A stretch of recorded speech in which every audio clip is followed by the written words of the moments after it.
Hey y'all, it's Veronica here, your chef for today. I'm super stoked to share with you a Mexican recipe that's close to my heart. Being from Mexico, I've always been crazy about the food from my home country.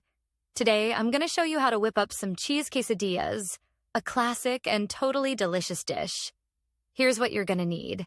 4 flour tortillas, about a cup of shredded cheese.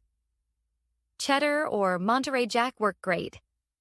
Half an onion, chopped up 1 green bell pepper, diced a tablespoon of olive oil, salt and pepper.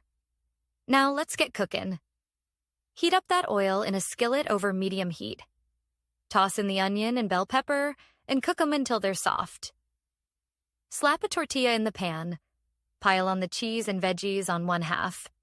Fold that baby over to cover the cheese. Cook it up until the cheese is all melty and the tortillas golden brown. Flip it and cook the other side. And boom! Your quesadillas are ready to roll. Serve them up hot, maybe with some fresh cilantro on top if you're feeling fancy.